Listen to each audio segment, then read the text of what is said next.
Hi everyone, good afternoon. मैं नेहा गुप्ता आप सभी का स्वागत करती हूँ अपने यूट्यूब चैनल स्टडीमेट नेहा। तो आज हम इंडियन पॉलिटी की क्लास 24 डिस्कस करेंगे।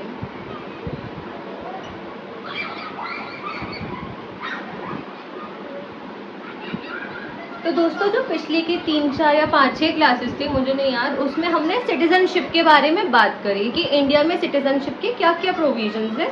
उसमें हमने जो इम्पोर्टेंट चीज़ें थी वो सारी कवर कर ली, लाइक क्या क्या आर्टिकल्स हैं, किस किस तरीके से इंडियन सिटीजनशिप पाई जा सकती है एंड किस तरीके से वो खोई भी जा सकती है। तो आज की जो क्लास है दैट इज़ क्लास 24, उसमें हम इंडियन पॉलिटी का एक नया टॉपिक शुरू करेंगे एंड एक बहुत ही ज़्यादा इम्पॉर्टेंट टॉपिक शुरू करेंगे। खैर, टॉपिक्स तो सारे ही इम्पॉर्टेंट होते हैं। तो आज हम शुरू करेंगे fundamental rights.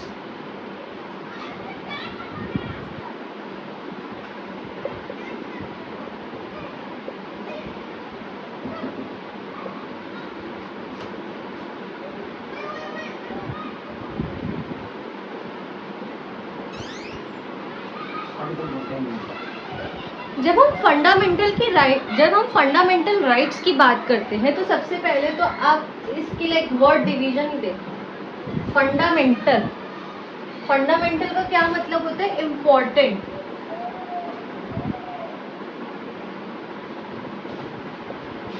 Fundamental rights are some of the very important rights that are given to citizens of India और the ones who are living in India.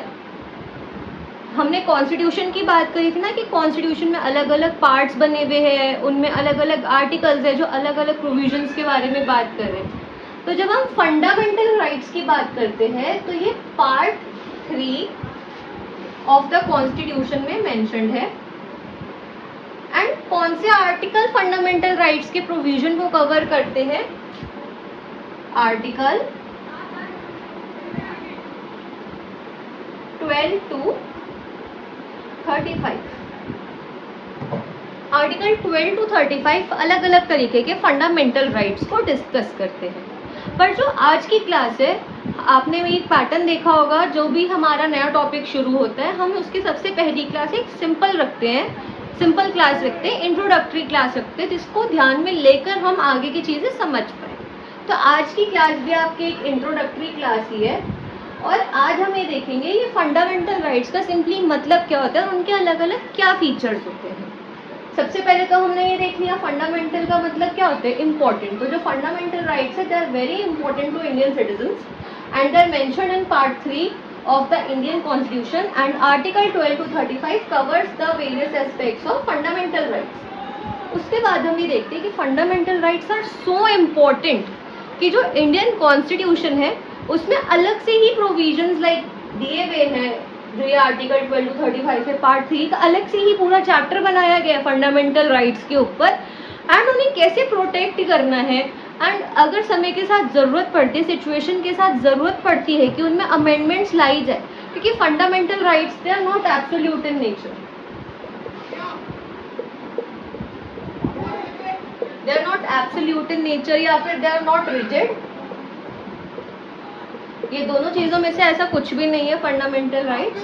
तो जो उसके अमेंडमेंट का भी प्रोसीजर है वो भी स्पेशली डिफाइन करा गया है एंड उन्हें कैसे प्रोटेक्ट करा जाए वो भी स्पेशली डिफाइन करा गया है कॉन्स्टिट्यूशन में। तो आप इसी चीज़ से देख सकते हैं कि कॉन्स्टिट्यूशन कितनी ज़्यादा इंपॉर्टेंस दे रहा है फंडामेंटल राइट्स को। बात जब हमने करी इन दो शब्दों की, एब्सोल्यूट और रिजिड की, तो रिजिड का तो मतलब यही होगा कि ये मतलब नहीं है कि एक बार एक फंडामेंटल राइट बन गया तो वो चेंज नहीं हो सकता, ऐसा कुछ भी नहीं है। जो इंडियन कॉन्स्टिट्यूशन है वो ही इन इटसेल्फ रिजिड नहीं है, like it is a blend of both flexibility and rigidity. तो जो फंडामेंटल राइट्स हैं they could also be amended with the need of time and situation.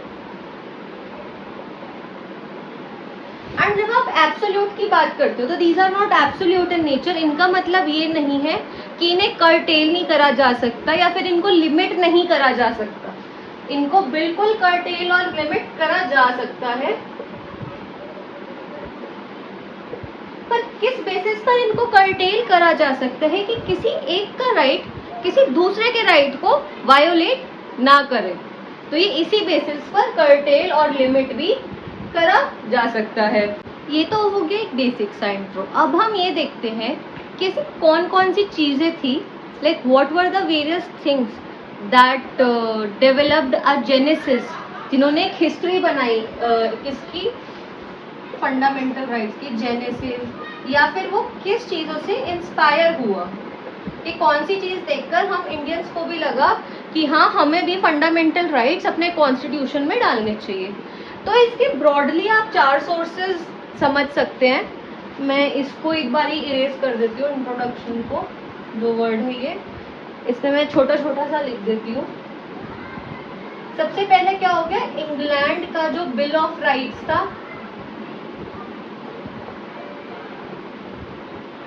दूसरा हो गया United states bill of rights, तीसरा हो गया फ्रेंच डिक्लेरेशन,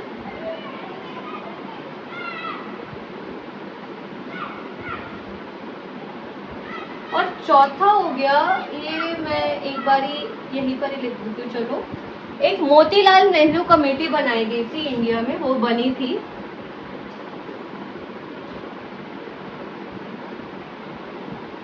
जिसने 1928 में बिल ऑफ राइट्स की डिमांड करी थी। तो जेनेसिस क्या है, इंस्पिरेशन क्या है कि जिसकी वजह से हमने फंडामेंटल राइट्स को अपने कॉन्स्टिट्यूशन में अडॉप्ट करा, किन किन चीज़ों को ध्यान में रखकर या दिमाग में लेकर हमने बोला कि हमें भी अपने कॉन्स्टिट्यूशन में फंडामेंटल राइट्स को इनकॉर्पोरेट करना चाहिए। तो वो सोर्सेज थे जो इंग्लैंड में बिल ऑफ राइट्स आए, यूएस में बिल ऑफ राइट्स आए, जो फ्रेंच डिक्लेरेशन आई, एंड जो मोतीलाल नेहरू कमेटी थी उसने भी 1928 में बिल ऑफ राइट्स की मांग करी थी। तो ये सब कुछ इंस्पिरेशंस थी जिसकी वजह से हमारे कॉन्स्टिट्यूशन में फंडामेंटल राइट्स का प्रोविजन इनकॉर्पोरेट करा गया। तो जो पिछली स्लाइड थी, लाइक जो पिछला बोर्ड पर हमने डिस्कस करा, उसमें हमने एक शॉर्ट इंट्रो दे दिया फंडामेंटल राइट्स का, कि हाँ उनका मतलब क्या होता है, वो कॉन्स्टिट्यूशन के कौन से पार्ट में है, एंड वो किन सोर्सेज से इंस्पायर होकर हमारे कॉन्स्टिट्यूशन में आए। अब हम जल्दी से कुछ 5 से 6 कैरेक्टरिस्टिक्स भी डिस्कस कर लेंगे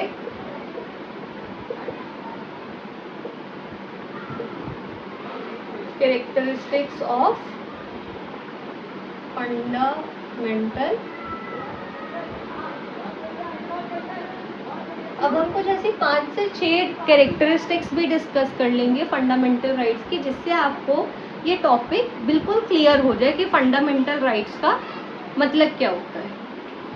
सबसे पहला तो ये है कि जो फंडामेंटल राइट्स है ये 2 तरीके के होते हैं, ये पॉजिटिव हो सकते हैं या ये नेगेटिव हो सकते हैं। कुछ राइट्स ऐसे होते हैं हमारे पास जो स्टेट के एक्शन को कर्टेल कर लेते हैं कि ये स्फेयर हमारा प्राइवेट स्फेयर है एंड इसमें कोई भी इंटरफेयर नहीं कर सकता। तो जो ऐसे तरीके के राइट्स होते हैं इन्हें नेगेटिव राइट्स बोला जाता है। पर जो पॉजिटिव राइट्स होते हैं उनका क्या मानना होता है कि so as to develop an individual and society as a whole, government कुछ इंटरफेरेंसेस या एक्शंस ऐसे ले सकती है जिससे ओवरऑल वेलफेयर बढ़े, उसे एफर्मेटिव एक्शंस भी कहा जाता है।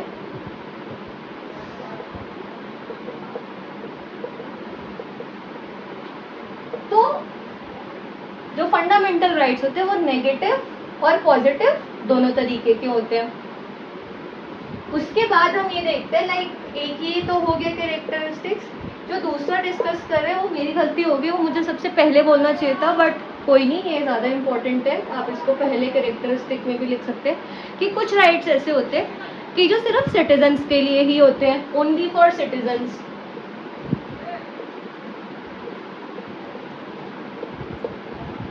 एंड कुछ राइट्स ऐसे होते हैं जो फॉरेनर्स को भी दे दिए जाते हैं, सम फॉर फॉरेनर्स टू।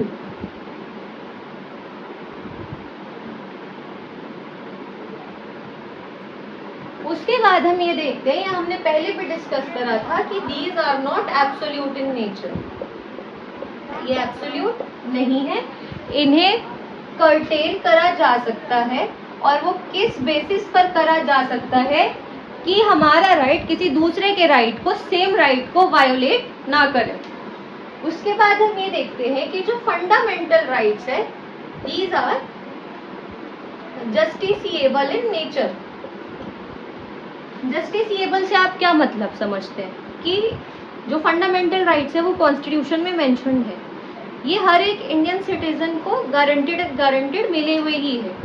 तो अगर मुझे ऐसा लगता है कि मेरा कोई भी फंडामेंटल राइट को वायोलेट करा गया है किसी ने भी, चाहे वो कोई इंडिविजुअल हो, चाहे वो कोई स्टेट ही हो, तो मैं किसी भी कोर्ट के पास जा सकती हूँ कि भाई मेरा ये फंडामेंटल राइट वायोलेट करा गया और अब मुझे इंसाफ चाहिए। तो these are justiciable in nature.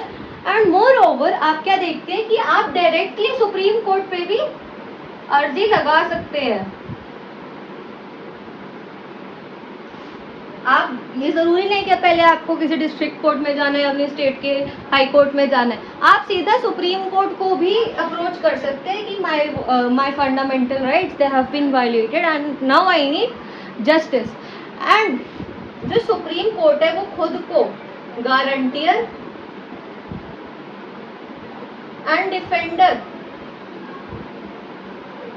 Of fundamental rights कहते हैं कि हाँ, मैं आपको as an individual, as an Indian citizen ये फंडामेंटल राइट्स गारंटी देता ही देता हूँ, और अगर आपको किसी भी तरीके की वायोलेशन फील हो सकती है then you can approach the court. उसके बाद हम ये देखते हैं, हमने पहले भी डिस्कस करा था कि कुछ कुछ अमेंडमेंट्स बनाई जा सकती है, ये रिजिड नहीं है, एंड अमेंडमेंट्स करी जा सकती है। कॉन्स्टिट्यूशन में अमेंडमेंट्स को लेकर प्रोविजन बना हुआ ही है, बट जब हम किसी भी तरीके की अमेंडमेंट लाते हैं फंडामेंटल राइट्स में जो कि कॉन्स्टिट्यूशन में ही मेंशन्ड है, तो हमें उसमें एक इम्पॉर्टेंट चीज ये ध्यान रखनी होती है कि हम बेसिक स्ट्रक्चर